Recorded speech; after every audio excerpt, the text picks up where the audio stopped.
السلام علیکم ورحمۃ اللہ وبرکاتہ۔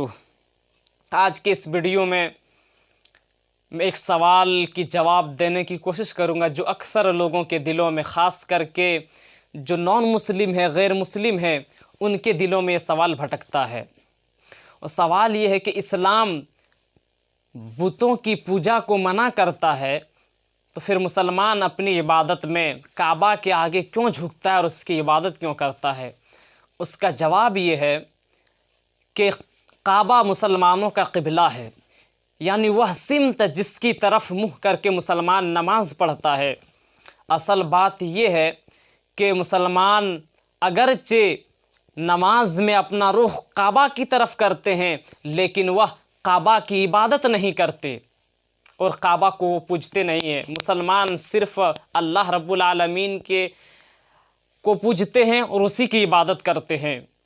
اللہ رب العالمین کا فرمان ہے قرآن مجید کے سورہ بقرہ سورہ نمبر 2 آیت نمبر 144 میں، قد نرى تقلب وجهك في السماء فلنولينك قبلة ترضاها، کہ اے نبی صلی اللہ علیہ وسلم، ہم دیکھتے ہیں کہ بار بار آپ کا منہ آسمان کی طرف پھیرنا، ہم ضرور آپ کو اس قبلے کی طرف پھیر دیں گے جسے آپ پسند کرتے ہیں۔ سو آپ اپنے منہ کو، اپنے رخ کو مسجد حرام کی طرف پھیر لیں۔ اللہ رب العالمین کا حکم ہے۔ اسلام ایک دین توحید ہے، اسلام ایک دین توحید ہے، اور مسلمانوں میں آپس میں اتحاد اور اتفاق کو قائم رکھنے کے لیے اللہ رب العالمین نے ایک قبلہ مقرر کیا ہے اور انہیں حکم دیا گیا ہے کہ وہ جہاں کہیں بھی رہیں، جب نماز کا وقت آ جائے، نماز پڑھنے کے وقت آ جائے تو اپنے رخ کو، اپنے منہ کو مسجد حرام کی طرف کر لیں۔ اس سے آپس میں اتحاد برپا ہوتی ہے، ورنہ اگر چند مسلمان نماز پڑھنے کے لیے جا رہے ہوں یا نماز پڑھنے کی تیاری میں ہو تو کوئی کہے گا ہم اپنے منہ کو شمال کی طرف کر لیں، ہم اپنا رخ کو جنوب کی طرف یا مغرب یا مشرق کی طرف، تو آپس میں انتشار اور اختلاف کو ختم کرنے کے لیے اللہ رب العالمین نے قبلہ مقرر کیا ہے تاکہ اس قبلے کے ذریعے سے لوگوں میں آپس میں اتحاد کو قائم رکھا جائے۔ مسلمانوں نے ہی سب سے پہلے دنیا کا نقشہ بنایا، اور جو لوگ کعبے کے جانب مغرب کی طرف رہتے ہیں وہ اپنا رخ نماز میں مشرق کی طرف کریں گے، اور جو لوگ کعبے کے جانب جنوب کی طرف رہتے ہیں وہ اپنا رخ شمال کی طرف کریں گے۔ یعنی جو لوگ پچھم کی طرف رہتے ہیں کعبے کے جانب وہ اپنا رخ پورب کی طرف کریں گے، اور جو لوگ کعبے کے جانب دچھن کی طرف رہتے ہیں وہ اپنا رخ اتر کی طرف کریں گے۔ مسلمانوں نے جب دنیا کا نقشہ بنایا تو اس میں انہوں نے جنوب کو اوپر اور شمال کو نیچے دکھایا، اور اس میں کعبہ درمیان میں دکھایا گیا۔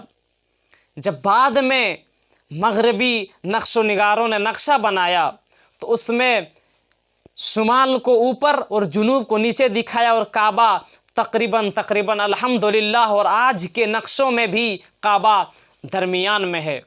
جہاں تک سوال ہے کہ حجر اسود کے تعلق سے، تو اس سلسلے میں حضرت عمر فاروق رضی اللہ تعالیٰ عنہ کی ایک حدیث ہے کہ انہوں نے حجر اسود کو بوسہ دیا اور کہا کہ میں جانتا ہوں کہ تو ایک پتھر ہے، نہ تو نقصان دے سکتا ہے نہ مجھے فائدہ پہنچا سکتا ہے۔ نبی کریم صلی اللہ علیہ وسلم کو اگر میں چومتے ہوئے نہ دیکھا ہوتا تو میں تجھے کبھی نہیں چومتا۔ محمد صلی اللہ علیہ وسلم کے دور میں لوگ کعبہ کی چھت پر چڑھ کر اذان دیا کرتے تھے، کعبے کے چھت پر چڑھ کر اذان دیا کرتے تھے۔ جو لوگ یہ اعتراض کرتے ہیں کہ مسلمان کعبہ کی عبادت کرتے ہیں، اس کی پوجا کرتے ہیں، ان سے پوچھیں کون سا بتوں کی پوجا کرنے والا اس بت کے اوپر چڑھ کر کھڑا ہو سکتا ہے جس کی وہ عبادت کرتا ہے؟ میرے عزیزو، یہ غلط فہمی ہے جو لوگوں کے ذہنوں میں بھٹکتا ہے۔ مسلمان کعبہ کی عبادت نہیں کرتا، بلکہ اللہ رب العالمین کا حکم ہے کہ اپنا رخ کو کعبہ کی طرف کیا جائے۔ آخر میں اللہ رب العالمین سے دعا ہے کہ ہم تمام لوگوں کو صحیح سمجھ عطا فرمائے۔ آخر میں اپیل کرنا چاہتا ہوں کہ میں یہ جمشید MDP کے نام سے چینل چلاتا ہوں، اس میں آپ کو اختلاف اور انتشار سے ہٹ کر قرآن و حدیث کے صحیح پیغام آپ کے سامنے پیش کرنے کی کوشش کروں گا۔ اب برائے مہربانی آپ اس چینل کو سبسکرائب کیجئے، اور جب سبسکرائب کریں گے تاکہ میں جب بھی کوئی ویڈیو اپلوڈ کروں گا تو اس کا نوٹیفیکیشن آپ کو مل جائے گا۔ اللہ رب العالمین سے دعا ہے کہ ہم تمام مسلمانوں کو دین کی صحیح سمجھ عطا فرمائے۔ آمین۔ والسلام علیکم ورحمۃ اللہ وبرکاتہ۔